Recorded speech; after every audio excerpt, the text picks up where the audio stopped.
नमस्कार, मी करणसिंह पवार. आपण पाहत आहात न्यूज स्टेट महाराष्ट्र. बुलेटिनमध्ये आपल्या सर्वांचं स्वागत. बुलेटिनच्या सुरुवातीला एक मोठी बातमी. पुण्यातला आयसिसचा म्होरक्या, दिल्लीत त्याला अटक करण्यात आली आहे. शहनवाज उर्फ शफी उजमाला याला अटक करण्यात आली आहे. शहनवाज पुणे आयसिस मॉड्यूलचा म्होरक्या आहे. सातारा, सांगली, कोल्हापुरात रेकी केल्याचं देखील आता उघड झालंय. पोलिसांच्या स्पेशल सेलकडून अटक करण्यात आली आहे. तर दिल्ली पोलिसांच्या स्पेशल सेलकडून अटक करण्यात आलेली आहे.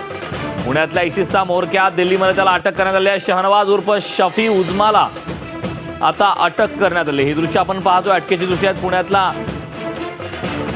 पुण्यातला आयसिसचा म्होरक्या याला आता दिल्लीत अटक करण्यात आलेली आहे. शहनवाज उर्फ शफी उजमाला याला अटक करण्यात आली. याच बाबतीत ताजी अपडेट देण्यासाठी आपल्या असोसिएट एडिटर अश्विनी सातव डोके या आपल्यासोबत जोडलेले आहेत. अश्विनी, पुण्यातल्या आयसिसच्या म्होरक्याला दिल्लीत अटक करण्यात आली आहे, याबाबत सविस्तर काय माहिती आहे? करण, आपल्या सर्वांना जर आठवत असेल तर 18 जुलैला कोथरूड पोलीस जे आहेत ते रात्र गस्तीवरती असताना त्यांनी 2 वाहन चोरांना अटक केली होती. त्यांचं नाव मोहम्मद शेख आणि त्याचबरोबर मोहम्मद युनुस साकी.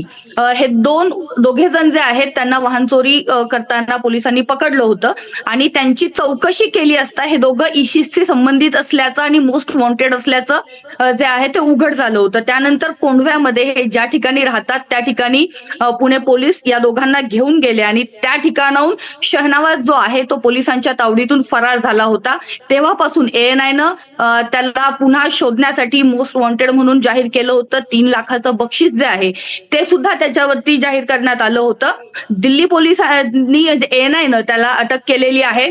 दरम्यानच्या काळामध्ये आपल्याला माहितीये की हे तिघही राजस्थान मधलं ते रतलाम मॉडेल आहे, जयपूरमध्ये जो बॉम्बस्फोटाचा कट जो घडून आणला होता त्या प्रकरणामध्ये हे वॉन्टेड होते. औन कोंढव्यामध्ये जेव्हा यांच्या घराची झाडाझडती घेतली त्यावेळेस काही हार्ड डिस्क असतील, त्याचबरोबर 500 जीबीचा डाटा जो आहे तो यांच्याकडून कलेक्ट करण्यात आला होता. पोलिसांना तो सापडला होता. त्याशिवाय इतर काही डिव्हायसेस जे आहेत ते सुद्धा सापडले होते. काही ठिकाणचे गुगल मॅप्स जे आहेत ते सुद्धा पोलिसांना सापडले होते. त्यावेळेस महाराष्ट्र ATS कडून सुरुवातीला या प्रकरणाचा तपास केला. कोंढवा परिसरामध्ये जो बोगदेव घाट आहे, या बोगदेव घाटामध्ये त्यांनी बॉम्बस्फोट घडवून आणण्याचं जे सगळी सामग्री आहे ती ठेवली होती आणि त्या ठिकाणी बॉम्बस्फोट घडवून आणण्याचं एक प्रात्यक्षिक जे आहे ते सुद्धा केलं होतं आणि त्याच ठिकाणाहून त्यावेळेस पोलिसांनी हे सगळं साहित्य जे आहे ते सुद्धा जप्त केलं. त्याशिवाय कोल्हापूरमधला दाजीपूर अभयारण्याचा परिसर असेल किंवा सातारमधला काही जो जंगलाचा अभयारण्याचा दाट जंगलाचा जो असा परिसर आहे या ठिकाणी त्यांनी रेकी केल्याचं आढळलं होतं. त्यानुसार हा तपास जेव्हा ANI कडे गेला ATS कडनं त्यावेळेस जो म्होरक्या होता शहनवाज त्याला शोधण्याचे प्रयत्न जे आहेत ते सुरू होते आणि ANIनं त्याला दिल्लीतनं अटक केलेली आहे. या तिघांसोबत इतर साथीदार जे आहेत त्यांचा सुद्धा शोध जो आहे तो अजून त्यांना घ्यायचा आहे.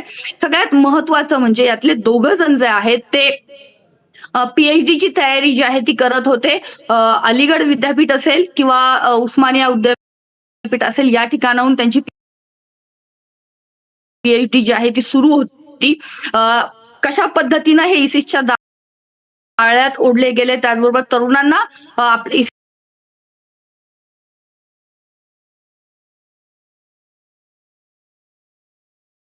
च्या जाळ्यात जे आहेत ते ओढले जात होते. या सगळ्या प्रकरणाचा तपास जो आहे तो आता ANI कडून केला जातोय. काही दिवसांपर्यंत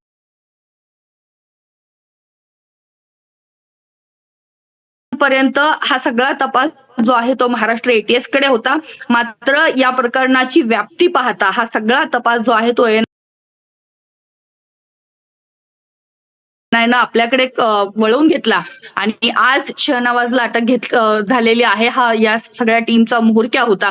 त्याच्या अटकेनंतर आणखीन महत्वाचे धागेदोरे जे आहेत ते मिळतील असा दावा जो आहे तो केला जातोय. मात्र या तिघांच्याही अटकेनंतर मोठा जो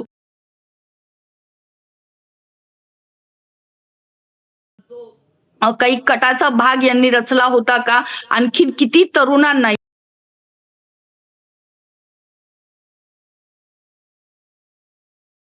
यांनी आपल्या जाळ्यात ओढलेलं आहे. कशा पद्धतीनं कोणती मोडस वापरून हे काम करत होते, कुठल्या भागाची रेकी केलेली आहे आणि यांचं टार्गेट काय होतं, या सगळ्याचा तपास जो आहे तो आता केला जातोय.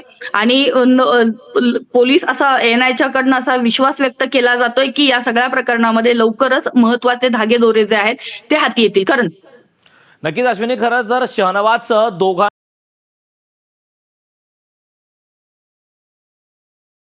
कोथरूडमध्ये एक स्कूटर चोरताना अटक करण्यात आली आणि कोंडव्यातल्या घरी नेताना शहनवाज हा पोलिसांच्या गाडीतून उडी मारून पळाला होता, अशी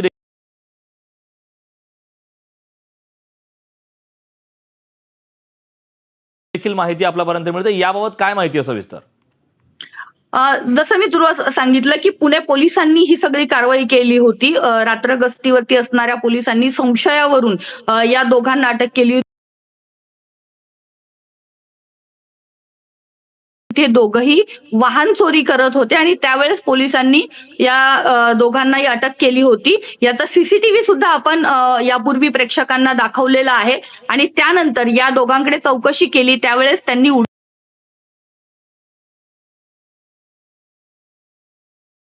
उडवाउडवीची उत्तरं दिली. त्यांच्याकडे जे पॅन कार्ड सापडून आलं होतं, त्या पॅन कार्डवरती वेगळं नाव होतं आणि ते सांगत असलेलं नाव जे आहे ते वेगळं होतं. यावरून पुणे पोलिसांचा संशय हा अधिक बळावला आणि त्यानंतर कोंढवा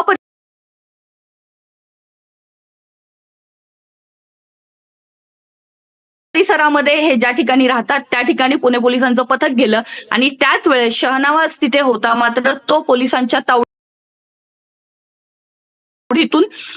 पसार होण्यास यशस्वी झाला होता.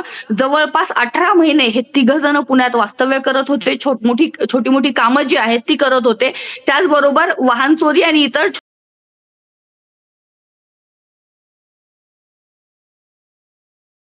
छोट्या मोठ्या चोऱ्या करून आपला उदरनिर्वाह जो आहे तो भागवून जी कामं आहेत, म्हणजे त्याच्यामध्ये स्फोटकं बनवायचं प्रशिक्षण असेल किंवा या सगळ्या जी महत्वाची पुण्यातली जी महत्वाचा भाग असेल किंवा सातारा, कोल्हापूर ही जी महत्वाची शहरं आहेत, या भागांची रेकी जी आहे ती त्यांनी केली होती. त्यांच्याकडं त्या भागातले काही गुगल मॅप जे आहेत ते धन्यवाद या सविस्तर अशा माहितीबद्दल.